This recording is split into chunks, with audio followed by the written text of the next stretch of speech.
नमस्कार साथियों, स्वागत है आप सभी का मेरे चैनल सिर्फ आईएएस में। और दोस्तों, मैं प्रसन्ना वर्मा आज डिस्कस करने जा रही हूँ आपके साथ में कि सरकार की तरफ से फाइनली सेंसस दैट इज जनगणना के लिए डेट सामने आ गई है। जी हाँ प्यारे दोस्तों, आखिरी बार 2011 में हुआ सेंसस 2021 में पेंडिंग था, जो कि हर 10 साल में होता है, पर कोविड के चलते ये यहाँ डिले होता गया, पर अब 2027 में से कराया जाएगा। लेकिन इसके अंदर 33 नए सवाल, मतलब कुछ सवाल ऐसे नए हैं जो करे जाएंगे आपसे। आइए डिटेल से चर्चा करते हैं। कब से शुरुआत हुई है सेंसस की, क्या होता है ये, इसके फायदा क्या होते हैं, कब क्या कितनी बार किया गया है भारत के अंदर, और आज जो ये होगा 2027 के अंदर उसमें आपसे कौन कौन से नए सवाल किए जाएंगे आपके घर आके। आइए शुरुआत करते हैं। फिलहाल हर तरफ देखिए जो है मिनिस्ट्री ऑफ होम अफेयर्स ने नोटिफाई करा है 2027 का शेड्यूल, कहा है 33 क्वेश्चन पूछे जाएंगे। 33 क्वेश्चन पूछने की बात करी गई है।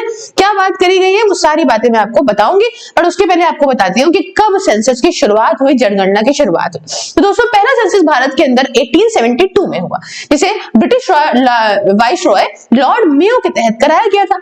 ये पहला नॉन सिंक्रोनस सेंसस था, मतलब कि सेम डेट पे हर जगह पे नहीं किया गया था, लेकिन पहला सिंक्रोनस मतलब प्रॉपर नेशन वाइड पूरे देश के अंदर जो सेंसस हुआ वो हुआ 1881 में, जिसे करा गया वाइसरॉय लॉर्ड राइपन के अंदर। और 1881 के बाद से सेंसस एक रेगुलर एक्सरसाइज बन गई, जिसे हर 10 साल में किया जाने लगा। अब अगर टोटल सेंसस बताऊं 16 बार हुआ है आज तक भारत के अंदर, तो 2027 में जो होगा वो 17वां सेंसस होगा। 16 में बात करूं तो हमारी आजादी से पहले 1872 से 1941 तक करीब 7 बार कराया गया। उसके बाद आजादी के बाद हमने देखा कि 1951 से लेकर सन 2011 तक 9 बार कराया गया। तो आज टोटल में 16 बार कराया गया है। अगर मैं डेट में बताऊं तो 1872, 1881, 1891, 1901 ऐसे करते करते यहाँ पे 2011 तक इसको कराया गया था। ठीक है, अब जो 2027 में होने वाला है उसके सवालों को थोड़ा सा यहाँ पे समझने का प्रयास करिए कि फेज 1 में क्या सवाल किए जाएंगे। ठीक है, यहाँ पे देखिए सबसे पहली बात तो है, यहाँ सबसे पहले सवाल है बिल्डर नंबर। ठीक है, कि क्या है आपकी बिल्डिंग का क्या नंबर है, आपका municipal local authority census number, ये सारी चीजें यहाँ पे ली जाएंगी। उसके बाद सेंसस हाउस नंबर निकाला जाएगा। उसके बाद प्रीडोमिनेंट मटेरियल जो भी फ्लोर का है सेंसस हाउस का वो निकाला जाएगा। उसके अलावा प्रीडोमिनेंट मटेरियल जो भी दीवार का है सेंसस हाउस के, जिसके घर में जनगणना की जा रही है उसके घर का, ये सारा कुछ ये निकाला जाएगा। उसके बाद प्रीडोमिनेंट मटेरियल रूफ का क्या है सेंसस हाउस के, ये। इसके अलावा यूज जो है सेंसस हाउस का किस लिए किया जा रहा है, ये। कंडीशन क्या है ये भी देखा जाएगा। इन सब चीजों से आगे हाउसिंग में बहुत फायदा होगा दोस्तों, क्योंकि मेन चीज क्या है ना कि लोग जैसे रह रहे, मान लो जर्जर है, गिरने वाला है, इससे चीजों की भी अच्छा अपग्रेडेशन हो जाएगा। हाउस का नंबर क्या है, उसके अलावा हाउस होल्ड नंबर क्या है, इसके अलावा total number of persons normally कितने रहते हैं घर के अंदर। आज आपने देखा होगा कि जब Rahul Gandhi hydrogen bomb atom bomb लेकर आए थे तब कह रहे थे कि एक घर के अंदर भाई साहब यहाँ पे 50-50 लोग दिखाई दे रहे हैं, छोटे से कमरे के अंदर ऐसा कैसे हो सकता है। तो वैसे ही यहाँ पे बताया जाएगा कि total number of persons normally रहते कितने हैं एक घर के अंदर। उसके अलावा जो घर का हाउस होल्ड का जो हेड है उस घर का, उसका नाम क्या है, सेक्स क्या है, भाई औरत है आदमी है, ये क्या है। उसके अलावा क्या जो हेड है हाउस होल्ड का वो शेड्यूल कास्ट से बिलोंग करता है या शेड्यूल ट्राइब से, क्या SC ST है क्या। उसके अलावा ओनरशिप स्टेटस क्या है सेंसस हाउस के, क्या है, कौन किसके नाम है, कौन खरीद रखा है, ये सारी चीजें। उसके अलावा नंबर ऑफ ड्वेलिंग रूम्स कितने हैं exclusively in position of the house के, कितने यूज कर रहे हैं उस हाउस होल्ड के अंदर जो है, कितने यूज वगैरह कमरे वगैरह है। उसके अलावा उस घर के अंदर कितने लोग जो है शादीशुदा रहते हैं। मेन सोर्स क्या है, पानी पीने का, जरूरी चीज पानी पीने का मेन सोर्स क्या है। आज आपने इंदौर में देखा जो हालात हैं कैसे हैं, हो सकता है किसी का बोरिंग लगा हो, कोई अपना जो है जो आता है सरकारी पानी उससे पी रहा हो, है ना, या कोई पंप लगा हो, किससे पीता है या भरने जाते हैं किस तरीके से है, ये चीजें बहुत जरूरी हो जाती है जब आप सैनिटेशन ड्रिंकिंग वाटर की बात करते हो। उसके बाद ड्रिंकिंग वाटर का सोर्स की अवेलेबिलिटी क्या है, मेन सोर्स लाइटिंग का क्या है, कटिया तो नहीं फंसाते हो, मोमबत्ती तो नहीं जलाते हो, कि मतलब सीन है क्या एक्चुअली में। ठीक है, एक्सेस क्या है लैट्रिन का, हो सकता है कि कोई खेत में जाके हकते हो, या भाई तुम्हारे घर में बनी है ना लैट्रिन, खाने वाली नहीं करने वाली। ठीक है, टाइप क्या है लैट्रिन का, अब बताओ कैसे है, कोई पॉट में तो नहीं कर दे रहे हो कि मतलब आके कूड़ा उठा, मतलब लैट्रिन उठा के लेके जाए, है ना, मैनुअल वाला तो नहीं है, फ्लश है क्या, मतलब क्या चीज है ये टाइप बतानी है आपको। उसके अलावा वेस्ट वाटर आउटलेट क्या है, गंदा पानी निकलता कैसे है, बाथ बेसिंग फैसिलिटी की अवेलेबिलिटी है कि नहीं है, आप नहाने के लिए आप कहाँ नहाते हो, बाहर सड़क पर नहीं नहाते हो, घर में बनाया बाथरूम की कैसे जाके नहाते हो। उसके बाद किचन की अवेलेबिलिटी और एलपीजी या पीएनजी कनेक्शन है कि नहीं है ना, कि चूल्हे से धोकते हो, कि चूल्हा जलाते हो, कोयला जलाते हो, या फिर तुम्हारे पास गैस है, ये सारी चीजें। उसके अलावा मेन फ्यूल क्या यूज करते हो कुकिंग के लिए, भाई वही चीज है ना। उसके अलावा रैपिडो कह रही हूँ, रेडियो या ट्रांसिस्टर आपके पास है कि नहीं है, टेलीविजन है कि नहीं है आपके पास, इंटरनेट का एक्सेस, ये एक नया एडिशन है दोस्तों, इंटरनेट है कि नहीं है, ठीक है, क्योंकि इंटरनेट आज के टाइम पे इतना ज्यादा जरूरी हो गया है कि ये सेंसस में इंक्लूजन का पार्ट जरूर बनता है। आगे इंटरनेट है कि नहीं है, लैपटॉप कंप्यूटर है कि नहीं, टेलीफोन मोबाइल स्मार्टफोन है कि नहीं है, बाइसिकल स्कूटर मोटरसाइकिल मॉप कितना है नहीं है आपके पास, कितने मेंबर हैं तो आप हैं तो आपके पास कितनी है गाड़ियां हैं, ये सारी चीजें, कार जीप वैन कितनी है आपके पास, मेन सीरियल घर अंदर क्या खाया जाता है, ये एक नई चीज ऐड हुई है कि घर में आप क्या खाते हो, आटा खाते हो, मेन तरीके चावल बहुत खाते हो, या आप बाजरा खा रहे हो, मतलब चीज क्या, मेन सीरियल क्या यूज हो रहा है। उसका mobile number census related communication के लिए ही सिर्फ लिया जाएगा, ऐसे आलतू फिलतू नहीं, जो भी आपको जनगणना से रिलेटेड बात की जाएगी उसी के लिए मोबाइल नंबर लिया जाएगा, ठीक है।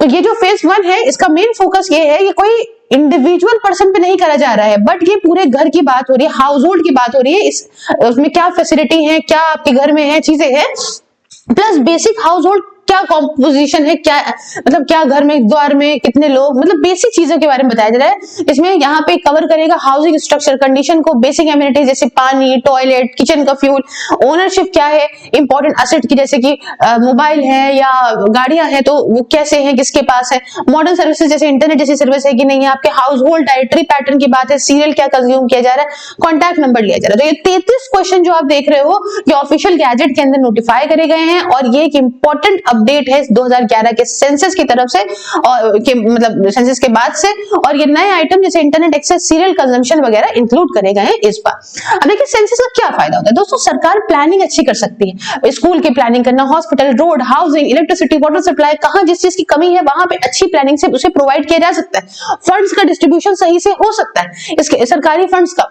स्टेट और डिस्ट्रिक्ट ग्रांट अच्छे से प्रोवाइड की जाती है। अगर डेटा ही नहीं होगा तो कैसे होगा, आप डेटा नहीं है, आप कोई जिंदा है कोई मर गया है, आप सब दिए जा रहे हो उसको, है ना, कहाँ गंदगी है कहाँ सही है, बट डेटा बहुत पुराना है, तो ये चीजें बहुत हेल्पफुल होती है। सेंसस के लिए हमेशा आवाज उठती रहती है, सेंसस जरूरी है। स्ट्रॉन्गर वेलफेयर स्कीम्स की बात करें तो अच्छी है भाई, पीएम आवास, किसी के पास घर नहीं है तो आवास योजना कहाँ बनानी है, पीडीएस भाई कहाँ पे जो है वो कंट्रोल राशन की दुकानें खोलनी है, आयुष्मान भारत की स्कीम है कि भाई कितने हैं, कमाते हैं नहीं कमाते हैं, क्या बीमारी क्या नहीं, तो ये चीजों की जरूरत है। और इलेक्टोरल रिप्रेजेंटेशन भी है, डिलिमिटेशन भी है कि भाई इतने लोग यहाँ से बिलोंग करते हैं तो भाई हम अपनी सीटें इस हिसाब से स्टेट के अंदर करेंगे, नंबर क्या होगा लोकसभा सीट का और विधानसभा सीट का, या जैसे सॉरी लोकसभा और असेंबली सीट्स का, विधानसभा का आ गया, लोकसभा और असेंबली सीट्स का, ठीक है। उसके अलावा रिजर्वेशन कितना एससी एसटी को देना है ये बारे में बात होगी यहाँ पे। तो डेमोक्रेसी काफी फेयर और रिप्रेजेंटेटिव रहती है। फोकस इसका औरतों, बच्चों और बूढ़े लोगों पे है कि भैया जेंडर का रेशियो क्या है, इससे पता चलता है कि भाई 1000 आदमियों पे कितनी औरतें हैं, ठीक है। चाइल्ड की पॉपुलेशन क्या है, एडल्टरी पॉपुलेशन क्या है, यही तो हम निकाल पाते हैं ना, डिसेबल्ड पर्सन कितने हैं हमारे देश के अंदर। तो मेन चीज यहाँ पे ये है कि वल्नरेबल ग्रुप कौन है उस पर हम टारगेट कर सकते हैं। उसके बाद अर्बन प्लानिंग और स्मार्ट सिटीज, भाई